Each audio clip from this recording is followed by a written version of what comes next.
5 facts mental health के बारे में आपको चौंका देंगे। मेंटल हेल्थ और साइकोलॉजिकल वेलबीइंग हमारे देश में काफी नेग्लेक्टेड एरिया है।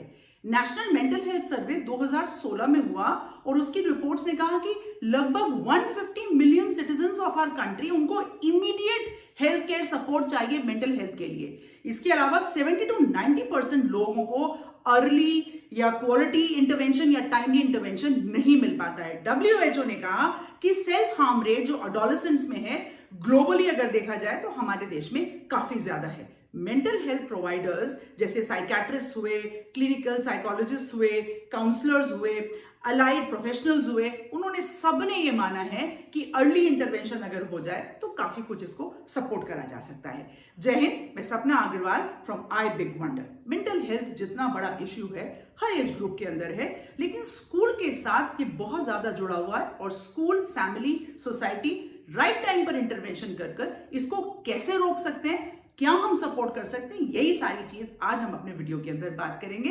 तो आप मेरे वीडियो को लाइक करें, चैनल को सब्सक्राइब करें। वीडियो के एंड में लर्निंग टू से नो, इतनी महत्वपूर्ण एक्टिविटी किन किन चीजों के अंदर मेंटल हेल्थ पर इफेक्ट डाल सकती है, मैं एक एक्टिविटी के तौर पर आज आप सबके साथ शेयर करना चाहूंगी जो हर बच्चे को राइट टाइम सिखा देनी चाहिए।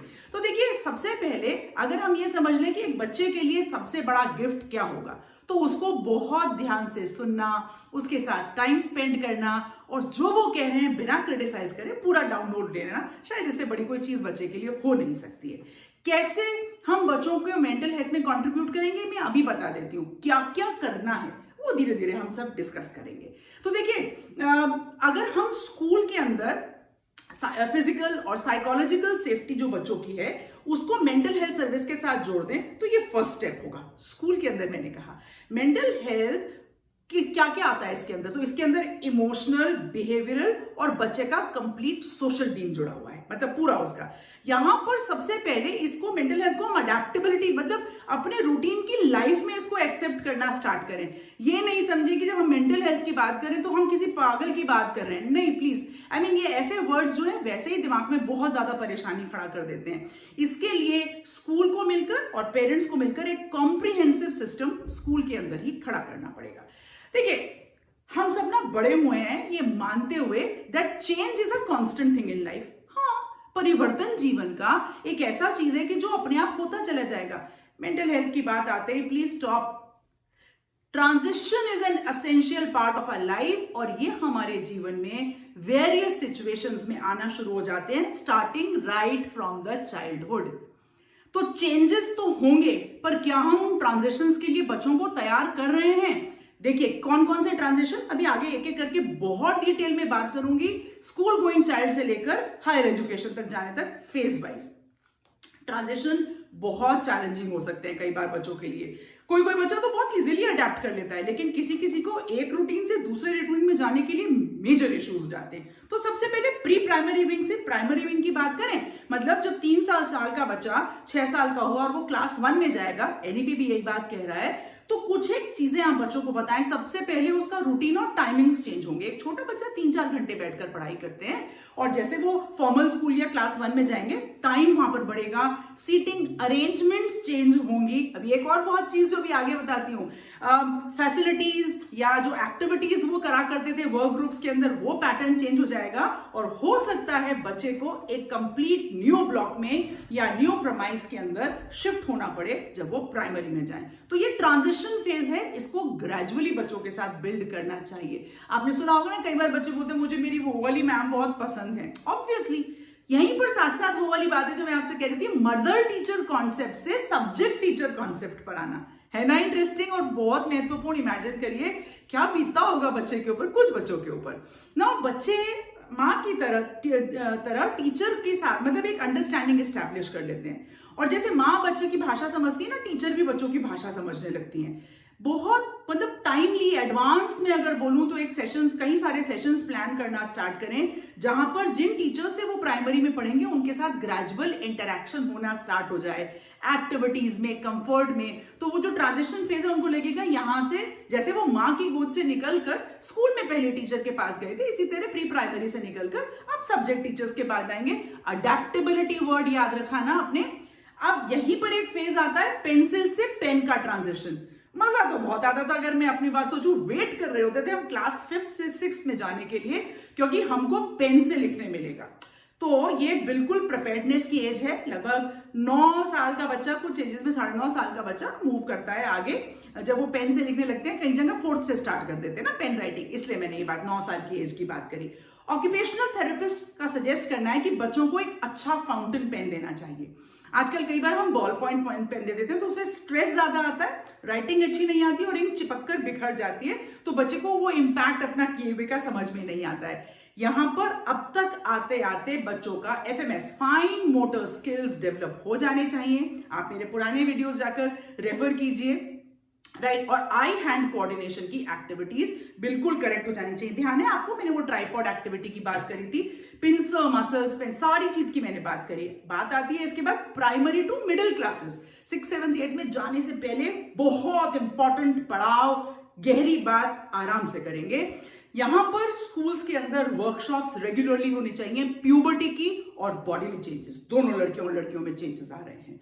कुछ में फिजिकल शारीरिक चेंजेस भी आ रहे हैं, आवाज बदल रही है, शरीर पर बाल का अलग अलग जगह आना, बॉडी में मेंस्ट्रुअल साइकिल का चलना, बॉयज में एडम्स एप्पल का गले पर आ जाना। मैंने पहले भी अपने वीडियो में बात करी है, पर आज बहुत गहन ढंग से बात कर रहे हैं।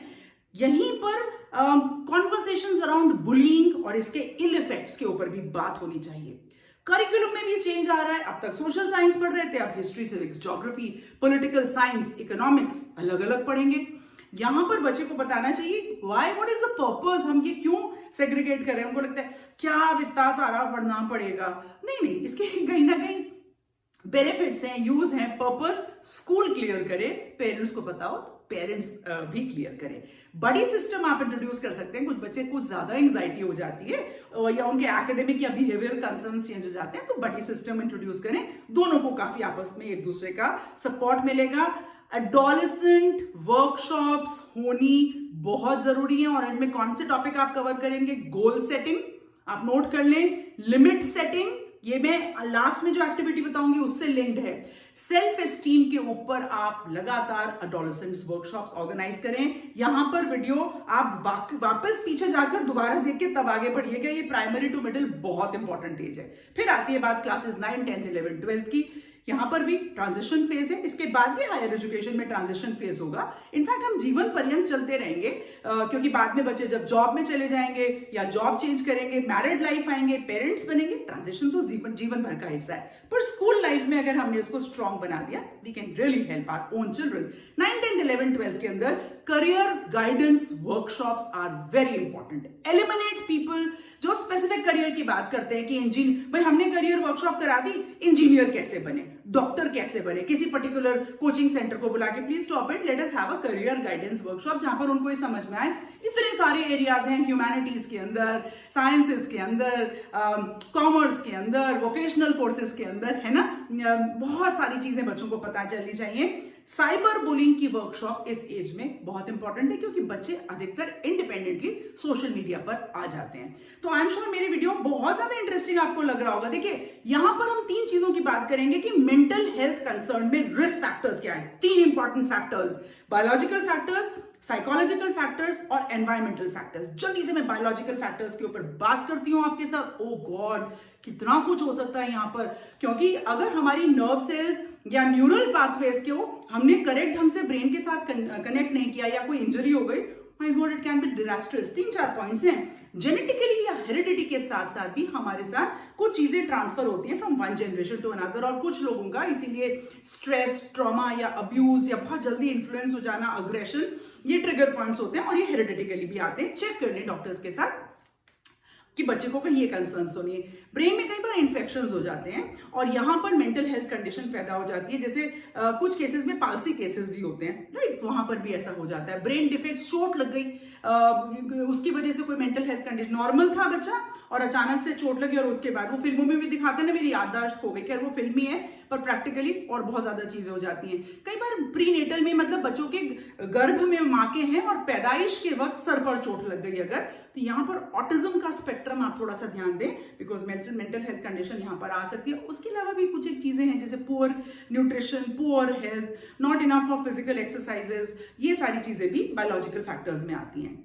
साइकोलॉजिकल फैक्टर के अंदर आती हैं जैसे लॉस ऑफ पेरेंट या कोई केयर गिवर, या उसको निग्लेक्ट करा केयर गिवर ने, या किसी चीज से डरा दिया भौवा आ जाएगा और उसके दिमाग में वो चीजें बैठ गई है, ट्रॉमेटिक कोई चीज।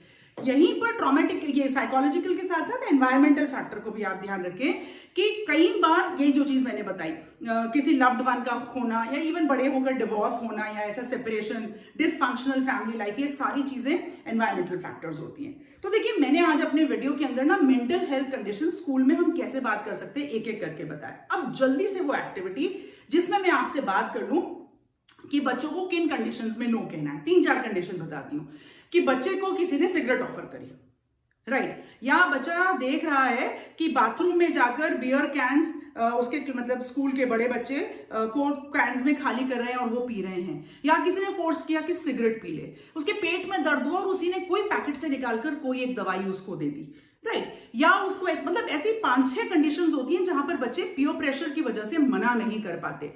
दे have to learn to say no in such situations. कोई दवाई उनको एक्स्ट्रा नहीं लेनी है, अगर उनको सिगरेट नहीं पीना है तो नहीं पीना है, उसको शर्म नहीं आनी चाहिए कहने के लिए। कॉन्फिडेंस कैसे बिल्ड होगा? जब हम उसको ये सिखाएंगे why it is important to say no to all these things. I am sure मेरे वीडियो के अंदर आज आपको बहुत सारे ऐसे पॉइंट्स मिले हैं जिससे हम बच्चों के मेंटल हेल्थ में अर्ली इंटरवेंशन और क्वालिटी इंटरवेंशन कर सकते हैं। मैं हमेशा कहती हूं that everybody has a right to say I did wonder. Video को लाइक करें, चैनल को सब्सक्राइब करें, ये वीडियो बहुत इंपॉर्टेंट है, ये हर पेरेंट और बच्चे तक पहुंचाएं। आज के लिए जय हिंद।